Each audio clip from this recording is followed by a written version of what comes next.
रात के समय कुछ पुलिस वाले एक पुलिस की गाड़ी को लेकर एक चौराहे पर खड़े हुए थे। सर्दियों की रात थी और रात को सर्दी को ज़्यादा होने के कारण एक रिक्शा वाला अपने चेहरे को पूरी तरह से कपड़े से कवर हुए उनके पास आता है और आने के बाद उनके सामने हाथ जोड़कर गिड़गिड़ाने लगता है और कहता है कि साहब, मेरे पूरे दिन भर की जो कमाई थी वो कुछ बदमाशों ने छीन ली है और आप चल के मेरे साथ उन लोगों से मेरी कमाई को छीन कर मुझे दे दीजिए। इस बात को सुनने के बाद जो पुलिस वाले होते हैं वह उसकी तरफ देखकर हंसने लगते हैं और कहते हैं कि क्या अब हम तुम्हारे लिए यहाँ पर खड़े हैं क्या, चलो चलो अपना काम देखो। इसके बाद जो वह रिक्शा वाला होता है अपने चेहरे से उस कपड़े को हटाता है और जैसे पुलिस वाले उस रिक्शा वाले का चेहरा देखते हैं तो एकदम से हैरान और परेशान हो जाते हैं। वो एकदम से उसके पैरों को पकड़ लेते हैं और माफ़ी मांगने लगते हैं। कहते हैं कि साहब, हमें माफ़ कर दो, हमसे बहुत बड़ी गलती हो गई। आखिर कौन था वह व्यक्ति जिससे पुलिस वाले हाथ जोड़कर माफ़ी मांग रहे थे और क्या होगा इस कहानी में इससे आगे और यहाँ तक कहानी कैसे पहुँची, पूरी कहानी की सच्चाई जानने के लिए वीडियो को अंत तक जरूर देखें। बिहार के पटना में एक एसपी साहब की नियुक्ति होती है जिनका नाम होता है संजय, जो कि बेहद ही ईमानदार और बहादुर एसपी साहब हैं और वह अच्छी तरह से अपने काम को किया करते हैं। उन्होंने पूरी पुलिस फोर्स को ये हिदायत दे रखी है कि कोई भी क्रिमिनल बचना नहीं चाहिए, उसके लिए तुम्हें फ़ौरन से फ़ौरन एक्शन लेना होगा। अब ऐसे ही कुछ कारनामे संजय के अखबार में छप जाते हैं और यह खबर संजय के गाँव तक पहुँच जाती है। अब संजय के पिता ने उसे बड़े ही लाड़ चाव से पाल पोस कर बड़ा किया था और साथ में उसे ईमानदारी का पाठ भी पढ़ाया था। अब संजय के पिता के गांव तक जैसे ही खबर पहुंचती है तो कुछ लोग इस खबर को पढ़ते हैं और पढ़ने के बाद संजय के पिता के पास उसे बधाई देने के लिए पहुंच जाते हैं। अब जैसे संजय का पिता अपने बेटे की बधाई दूसरे लोगों के मुंह से सुनता है तो एकदम से उसका सीना फक्र से चौड़ा हो जाता है और वह मन ही मन इतराने लगता है कि मेरे बेटे ने देखो मेरा नाम रोशन कर दिया है और गाँव के अंदर सभी लोग मेरे बेटे की बधाई किया करते हैं। अब वह जब भी कभी गाँव के अंदर जाया करता तो अपने बेटे की ही बधाई सुना करता और इसी दौरान संजय का पिता वहां से अपने बेटे से मिलने का मन बना लेता है। वह अपने बेटे के पास फोन करता है और उससे कहता है कि बेटा, मैं तुझसे मिलने के लिए आ रहा हूं। उधर से उनका बेटा कहता है कि ठीक है पिताजी, आप बेशक से आ जाइए और यहां पर आप जब रेलवे स्टेशन पर आओगे तो मैं किसी व्यक्ति को भेज दूंगा, वो आपको रिसीव कर लेगा। लेकिन उसका पिता उसे मना कर देता है और कहता है कि नहीं बेटा, मैं अपने आप ही वहां तक आ जाऊंगा, तुम्हें किसी को भी कोई परेशानी देने की जरूरत नहीं है। इसके 2-3 दिन बाद जो संजय का पिता होता है वो अपने गांव वाले घर से अपना थोड़ा बहुत सामान पैक करके अपने बेटे से मिलने के लिए चल देता है। वो रेलवे स्टेशन से ट्रेन पकड़ता है और सीधा पटना के लिए टिकट ले लेता है। अब वह ट्रेन में बैठ गया था और ट्रेन में बैठा बैठा अपने बेटे की ईमानदारी के किस्सों के बारे में सोच रहा था और मन ही मन प्रसन्न हो रहा था। धीरे धीरे उसका सफर तय हो जाता है और वह पटना के रेलवे स्टेशन पर पहुंच जाता है। अब जैसे वो पटना के रेलवे स्टेशन से उतरता है तो उतरने के बाद उसे अपने बेटे के आवास तक जाने के लिए एक रिक्शा करना पड़ता है। उसके बाद वह रिक्शा स्टैंड पर पहुंचता है तो वहां पर जाकर कुछ लोग पुलिस के बारे में बातें कर रहे थे, यानी कि जो रिक्शा चलाने वाले थे वो आपस में पुलिस के बारे में बातें कर रहे थे और कुछ ऐसी बातें कहते हैं जिन बातों को सुनने के बाद जो संजय का पिता होता है वो एकदम से हैरान हो जाता है। उनमें से एक रिक्शा वाले के साथ 3-4 दिन पहले कुछ ऐसा घटा था जिसके बाद वह पुलिस वालों की बुराई कर रहे थे। फिर वो अलग तरह की बातें अपने बेटे के बारे में सोचने लगते हैं। वो सोचते हैं कि अगर यहाँ पर यह हाल है तो हो सकता है कि मेरा बेटा भी इन सब चीजों में सम्मिलित हो और मेरी दी गई शिक्षा को भूल गया हो। इस बात को सोचकर बाप का सीना सुकड़ जाता है और वह गहरी सोच विचार में अपने बेटे के बारे में सोचने लगता है। इसके बाद उनमें से एक रिक्शा वाला संजय के पिता को अपने साथ बिठाता है और एसपी आवास की तरफ ले जाने लगता है। रास्ते में चलते हुए संजय के पिता के दिमाग में ढेर सारे सवाल थे और इन सवालों को जानने के लिए वो काफी ज्यादा बेकरार थे। तो वे चलते हुए रिक्शा में उस रिक्शा वाले से पूछने लगते हैं कि क्यों भाई, ऐसा क्या हुआ उस व्यक्ति के साथ जो पुलिस के बारे में गलत तरह की बातें कह रहा था। तो वह बताता है कि कुछ नहीं बाबूजी, 2-3 दिन पहले उसको किसी व्यक्ति ने लूट लिया था और जब वह पुलिस के पास गया था तो पुलिस वालों ने उसका साफ साफ मना कर दिया था और धमकाते हुए उसे वहां से भगा दिया था। तो इसके बाद संजय का जो पिता होता है वो उसे कहने लगता है कि फिर उसके बाद तुम लोग बड़े अधिकारी के पास क्यों नहीं गए। तो वो कहता है कि साहब, अब बड़े अधिकारी के पास जाते तो वो भी हमारे साथ ऐसा ही करते, वो भला कहां हमारी सुनने वाले थे। वो लोग तो पैसे वालों की सुना करते हैं और हमारे पास पैसा कहां है। उसकी बेचारे की एक दिन की पूरी मेहनत थी और पूरी मेहनत कुछ बदमाशों ने लूट ली थी और इसी कारण वह काफी ज्यादा परेशान था और पुलिस की बुराई इसी वजह से कर रहा था। धीरे धीरे यह सफर भी तय हो जाता है और जो संजय के पिता होते हैं वो संजय के आवास पर पहुंच जाते हैं। वहां जाने के बाद उस घर के अंदर एक नौकर मिलता है और नौकर को संजय ने पहले ही बता दिया था कि आज मेरे पिता आने वाले हैं, तो उनको गेट से ही रिसीव कर लेना और उनका सामान लेकर घर के अंदर रख देना। एक कमरे को अच्छी तरह से तैयार किया गया था जिसमें संजय के पिता यहां पर संजय के पास रहने वाले थे और कुछ दिन का समय यहीं पर बिताने वाले थे। अब संजय का पिता घर के अंदर चला जाता है, जो नौकर होता है उनका सामान उतारता है और घर के अंदर ले जाता है। वहां जाने के बाद संजय के पिता को संजय के पिता का कमरा दिखा दिया जाता है और नौकर उनसे कह देता है कि बाबूजी, आपको खाने पीने के लिए जो कुछ भी चाहिए आप मुझे बता देना, मैं आपके लिए खाने पीने का सामान बना दूंगा।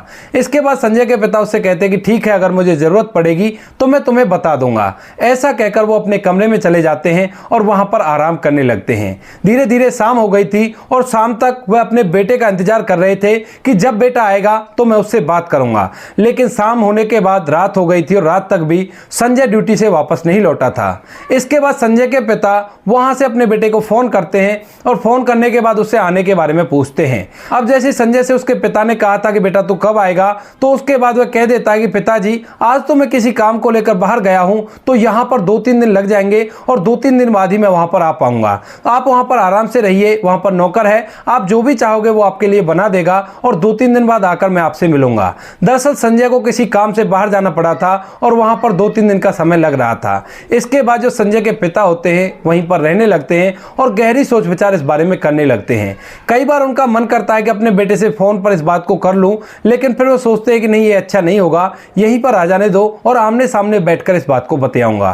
धीरे धीरे 2-3 दिन का समय भी कंप्लीट हो जाता है और अब समय आ गया था जब संजय अपने घर अपने पिता के पास आने वाला था। शाम हो गई थी और शाम के समय संजय अपनी गाड़ी में बैठकर सीधा अपने घर पर आता है जहां पर वो रहा करता था और वहां पर संजय के पिता उसका बेसब्री से इंतजार कर रहे थे। अब जैसे संजय घर के अंदर घुसता है तो उसके बाद अपने पिता को देखता है और एकदम से भागकर उनके पैर छू लेता है और कहता है कि सुनाइए पिताजी, आप कैसे हो।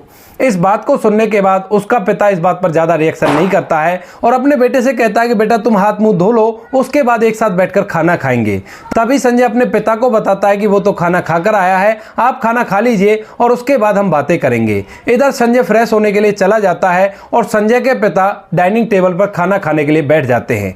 वहां पर खाना खाने के बाद जैसे वो खाना खाकर कंप्लीट होते हैं तो इतनी ही देर में संजय भी फ्रेश होकर अपने कपड़े चेंज कर अपने पिता के पास आ गया था। उसके बाद दोनों बाप बेटे हॉल के अंदर बैठते हैं और बैठने के बाद जो संजय का पिता होता है उस बात को संजय को बता देता है। वो कहता है कि बेटा, मैं तो सोच रहा था कि तू ईमानदारी की राह पर चल रहा है, लेकिन यहाँ तुम्हारे शहर में जहाँ पर तुम्हारी ड्यूटी है वहां पर पुलिस वाले मजदूर वर्ग के साथ ऐसा सलूक करते हैं। अब इस बात को सुनकर संजय को बहुत ज्यादा हैरानी होती है क्योंकि उसने पुलिस वालों को सख्त हिदायत दे रखी है कि किसी के साथ भी कुछ गलत नहीं होना चाहिए, अगर कुछ गलत होता है तो तुम लोगों को फौरन एक्शन लेना होगा। संजय अपने पिता को बताता है कि मैंने तो सभी पुलिस वालों को खास तौर पर अलर्ट कर रखा है इस चीज के लिए, अगर किसी के साथ भी कुछ गलत हो तो उस बात पर फौरन एक्शन लेना चाहिए। लेकिन आप जो कह रहे हैं हो सकता है वो भी ठीक हो, तो इस बात की जांच पड़ताल मैं खुद अपने आप से कर लूंगा। और कहता है कि आप इन बातों को छोड़ो और आप बताइए आप कैसे हो, घर परिवार में सब ठीक तो है ना। इसके बाद जो संजय का पिता है उसका हालचाल बताता है और हालचाल बताने के बाद लास्ट में यही बात कहता है कि बेटा, मैं तो घर से इसी बात को सोचकर तुमसे मिलने के लिए आया था कि मेरा बेटा मेरी बताई गई ईमानदारी की राह पर चल रहा है, लेकिन रास्ते में जब मैं रिक्शे में बैठा तो उस दौरान मेरे दिमाग में ढेर सारे सवाल तुम्हारी ईमानदारी को लेकर चल रहे थे। अब इस बात को सुनने के बाद जो संजय होता है वो कहता है कि बाबूजी, आप बिल्कुल से चिंता मत करो, आपने जो राह मुझे बताई है मैं उसी राह पर चल रहा हूं और मैं बिल्कुल भी बेईमानी नहीं करता और ना ही बेईमानी को बर्दाश्त करता हूं। आप इस चीज के लिए निश्चिंत रहो, इस बात के लिए मैं सख्त से सख्त कार्रवाई करूंगा और पुलिस वालों के लिए एक मिसाल भी कायम करूंगा। इस बात को सुनकर उसका पिता थोड़ा सा संतुष्ट होता है और कहता है कि ठीक है बेटा। इसके बाद संजय अपने कमरे में आराम करने के लिए चले जाते हैं और जो संजय के पिता होते हैं वो अपने कमरे में आराम कर रहे थे। रात भर जो संजय होता है वो इसी बारे में सोचता रहता है और सोचता है कि पुलिस वालों को तो मैंने कई बार कह रखा है, लेकिन फिर भी वो आम जनता के साथ ऐसा व्यवहार कर रहे हैं, तो इसका कुछ ना कुछ मुझे ही करना होगा। रात भर सोचने के बाद उसके दिमाग में एक बात आ गई थी और उस बात पर अमल करने के लिए वह दूसरा दिन तय करता है। दूसरे दिन सुबह सुबह वह अपने ऑफिस में फोन करके उनको बता देता है कि मेरी तबीयत खराब है और आज मैं ऑफिस में नहीं आऊंगा। ऐसा कहकर उसने ऑफिस से छुट्टी ले ली थी और छुट्टी लेने के बाद सीधा रिक्शा स्टैंड पर पहुंच जाता है और वहां जाने के बाद एक रिक्शा वाले से बात करता है और कहता है कि भाई ये बताओ कि तुम रिक्शा चलाकर कितने पैसे कमा लेते हो। तो उसके बाद वो बताता है कि साहब 500 रुपए कमा लेते हैं। अब जो संजय होता है वो उससे कहता है कि ठीक है, अगर तुम 500 रुपए कमा लेते हो तो तुम ऐसा करो, एक दिन के लिए अपने रिक्शे को मुझे दे दो, मैं इस रिक्शे को चलाना चाहता हूं और उसके बाद मैं तुम्हें 1000 रुपए दूंगा। अब जो रिक्शा वाला होता है वो एकदम से खुश हो जाता है और उनसे पूछने लगता है कि आप इस रिक्शे का क्या करोगे। तो जो संजय होता है वो कहता है कि नहीं, मुझे कुछ काम है और इसी वजह से मुझे तुम्हारा रिक्शा चाहिए। तो वो सोचने लगता है कि कहीं ऐसा तो नहीं दिन भर ये इससे कुछ ज्यादा ही काम करेंगे और मेरा रिक्शा टूट गया तो मेरा सब कुछ बर्बाद हो जाएगा। तो वह संजय से कहने लगता है कि साहब आप इससे कुछ भारी काम तो नहीं करोगे ना, अगर ज्यादा बोझा उठाओगे तो मेरा रिक्शा काफी ज्यादा कमजोर है, जर्जर हालत में है और ये टूट भी सकता है। लेकिन तभी संजय उससे कहता है कि नहीं, ऐसी बात नहीं है, मुझे बस थोड़ा सा काम है और उस काम को करने के बाद मैं तुम्हें पैसे भी दे दूंगा और इस रिक्शे को भी लौटा दूंगा। इसके बाद वो रिक्शा वाला मान जाता है। लेकिन तभी जो संजय होता है वो उस रिक्शे वाले से उसके कपड़े भी उसे देने के लिए कहने लगता है। उसके बाद संजय और वो रिक्शा वाला एक सुलभ शौचालय में जाते हैं और वहां जाकर संजय एसपी साहब उस रिक्शा वाले के कपड़े पहन लेते हैं और उसको अपने कपड़े पहना देते हैं। संजय ने अपना आधार कार्ड उसे जमा करा दिया था और कहा था कि मैं बाद में आकर इस आईडी को ले लूंगा और तुम्हें तुम्हारे रिक्शे और पैसे वापस लौटा दूंगा। अब आईडी को देखने के बाद भी रिक्शा वाला थोड़ा सा हैरान होता है, लेकिन तभी संजय को मजबूरन उसे बताना पड़ता है कि मैं यहाँ का एसपी हूँ और रिक्शा वालों के साथ कुछ गलत होता है तो उसी के लिए मुझे रिक्शा चाहिए, मैं इससे कुछ काम करना चाहता हूँ। इस बात को सुनकर जो रिक्शा वाला होता है एकदम से राजी हो जाता है और संजय को अपना रिक्शा देने के लिए तैयार हो जाता है। अब जैसे शाम होती है तो शाम के समय जो संजय होता है उस रिक्शे को लेकर अपने चेहरे को पूरी तरह से उस गमछे से कवर कर एक जगह पर जाता है जहां पर एक चौराहे पर एक पुलिस की गाड़ी खड़ी हुई थी और 6-7 पुलिस वाले उस गाड़ी के चारों तरफ ऐसे ही खड़े हुए थे। वहां पर अपने रिक्शे को लगाता है और लगाने के बाद एकदम रिक्शे से उतरकर हाथ जोड़कर उनसे कहने लगता है कि साहब मेरी दिन भर की कमाई एक व्यक्ति ने लूट ली है और वो मेरे पैसों को छीनकर वहीं पे खड़ा हुआ है, तो आप मेरे साथ चलिए और जल्द से मेरी कमाई उससे मुझे वापस दिला दीजिए। अब इस रिक्शा वाले की इस बात को सुनकर पुलिस वाले उससे कहते कि अरे चलो भाई, तुम्हें और कोई काम नहीं है क्या, हमें परेशान करने के लिए आ गए। लेकिन जो रिक्शा वाला होता है वो दोबारा से उनसे रिक्वेस्ट करता है और कहता है कि साहब आप कैसे भी करके उन पैसों को दिला दीजिए, क्योंकि दिन भर मैं काम करता हूं और काम करने के बाद ही मेरे घर का चूल्हा जला करता है, तो आज की पूरी कमाई उन लोगों ने मुझसे छीन ली है और आप मेरे साथ चलोगे तो मुझे यकीन है कि वो उन पैसों को मुझे वापस लौटा देगा। मैं उसका घर भी जानता हूं, बस आप मेरे साथ चल दीजिए। अब इसके बाद पुलिस वाले एकदम से हंसने लगते हैं और कहते हैं कि क्या तुम जैसे लोगों के लिए हम यहाँ पर खड़े हैं क्या? अब हमें तुम्हारे साथ चलना होगा किसी मुजरिम को पकड़ने के लिए, चलो चलो यहाँ से अपना काम करो। ऐसा कहकर वो उसे धमकाकर वहां से भेजने लगते हैं। लेकिन तभी जो संजय एसपी साहब होते हैं वो एकदम से अपने चेहरे का कपड़ा हटाते हैं और अपनी शक्ल उन पुलिस वालों को दिखा देते हैं। उसके चेहरे पर गुस्सा साफ साफ दिखाई दे रहा था और जैसे ही पुलिस वाले एसपी साहब का चेहरा देखते हैं तो एकदम से हैरान हो जाते हैं, क्योंकि इससे पहले एसपी साहब ने कई बार ऐसी कंडीशन के लिए उन लोगों को हिदायत दे रखी थी कि ऐसा कुछ भी नहीं होना चाहिए और आज उनके साथ ही उन्होंने ऐसा कर दिया था, जिस बात को देखने के बाद एसपी साहब का चेहरा गुस्से से लाल हो गया था।